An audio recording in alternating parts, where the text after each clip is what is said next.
नमस्कार, घटना चक्र बुक वीडियो के इस शैक्षणिक मंच पर आपका स्वागत है। हमारा उद्देश्य है ज्ञान को सरल, स्पष्ट और सुलभ रूप में आप तक पहुंचाना। आइए आरंभ करते हैं अध्ययन और सफलता की इस यात्रा को। नमस्कार, आज हम एक सफर पर चलने वाले हैं। एक ऐसा सफर जो हमें बताएगा कि भारत का संविधान, जो आज हमारी जिंदगी का आधार है, वो आखिर बना कैसे। देखिए, ये रातों रात नहीं लिखा गया।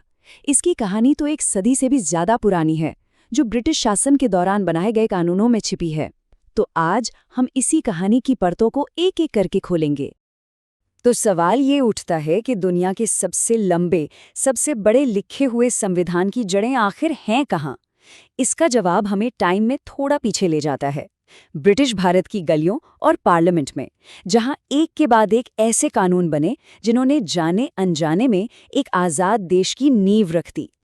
ये जो स्क्रीन पर है, ये सिर्फ एक टाइमलाइन नहीं है। ये भारत के अपने शासन की तरफ बढ़ने के सफर का एक नक्शा है। हर तारीख, हर साल एक बहुत बड़ा मोड़ था। कभी सत्ता बदली तो कभी लोगों को पहली बार थोड़ा सा अधिकार मिला। चलिए 1813 से इस कहानी की शुरुआत करते हैं और देखते हैं कि कैसे हर कदम ने भारत को अपनी मंजिल के करीब पहुंचाया। तो सबसे पहले बात करते हैं सत्ता के एक बहुत बड़े बदलाव की। जरा सोचिए, एक पूरा देश जिसे एक ट्रेडिंग कंपनी चला रही थी। हम देखेंगे कि कैसे ईस्ट इंडिया कंपनी का राज खत्म हुआ और भारत पर सीधे सीधे ब्रिटिश क्राउन यानी ब्रिटिश सरकार का कंट्रोल हो गया। ये सिर्फ एक एडमिनिस्ट्रेटिव चेंज नहीं था, इसने भारत के भविष्य की दिशा ही बदल दी। देखिए, ये सब दो हिस्सों में हुआ। पहले 1813 में कंपनी की जो व्यापार पर मोनोपोली थी, उसे कमजोर किया गया।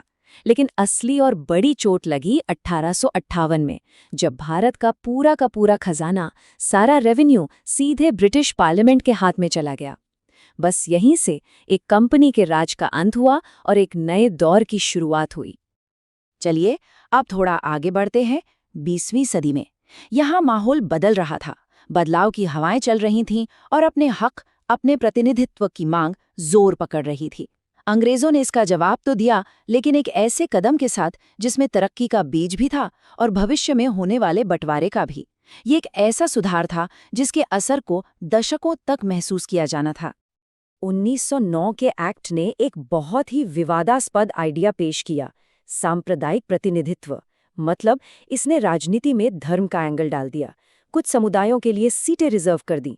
शायद इरादा ये रहा हो कि माइनॉरिटीज के हक की रक्षा हो, लेकिन अनजाने में इसने राजनीतिक पहचान को धर्म के आधार पर और पक्का कर दिया।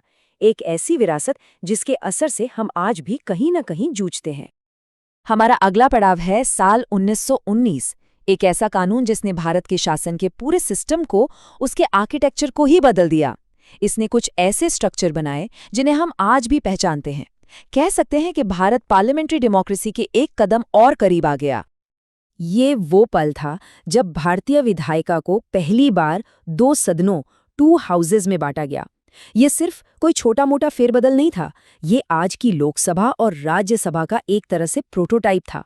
हमारी पार्लियामेंट्री सिस्टम का डीएनए कह सकते हैं यहीं लिखा जा रहा था। और ये जो नंबर है 120, इसका क्या मतलब है? दरअसल ये संख्या थी चैम्बर ऑफ प्रिंसेस के सदस्यों की। ये भी 1919 के एक्ट से ही बनी एक बॉडी थी। ये ब्रिटिश भारत को सैकड़ों रियासतों के साथ जोड़ने की एक कोशिश थी, एक बहुत ही मुश्किल पहेली जिसे सुलझाना भारत की एकता के लिए बहुत जरूरी था। 1919 के एक्ट ने एक और बड़ा अजीब सिस्टम बनाया जिसे डायरकी या द्वैथ शासन कहते हैं। इसे ऐसे समझिए जैसे एक घर के दो मालिक हों।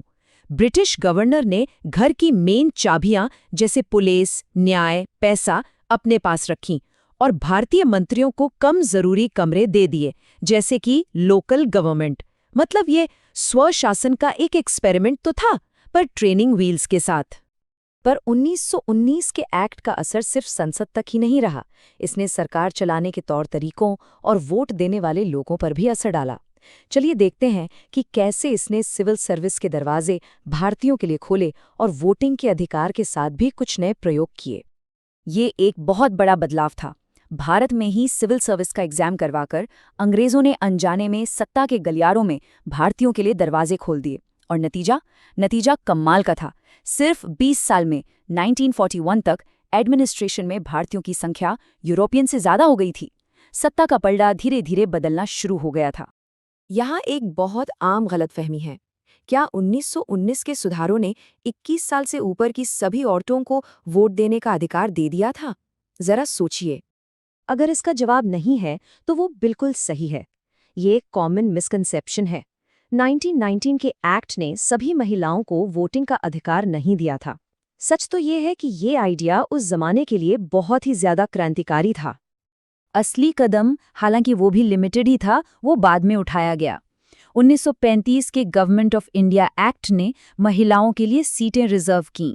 ये सबको वोट देने का अधिकार तो नहीं था, पर हाँ, ये एक तरह से मान लिया गया था कि राजनीति में महिलाओं की भी जगह है। प्रोग्रेस धीमी थी पर हो रही थी। और जरा सोचिए कि ये एक्ट कितने लंबे समय तक चला। इसके तहत आखिरी चुनाव 1945 में हुए थे।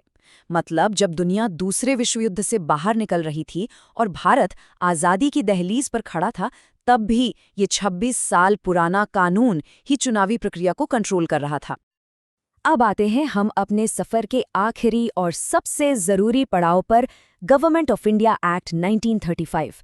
ये आज़ादी से पहले का सबसे अहम संवैधानिक दस्तावेज था, एक पूरा खाका जिसने प्रांतों को ज्यादा आज़ादी का वादा किया और भविष्य के भारतीय संविधान की नींव रखी।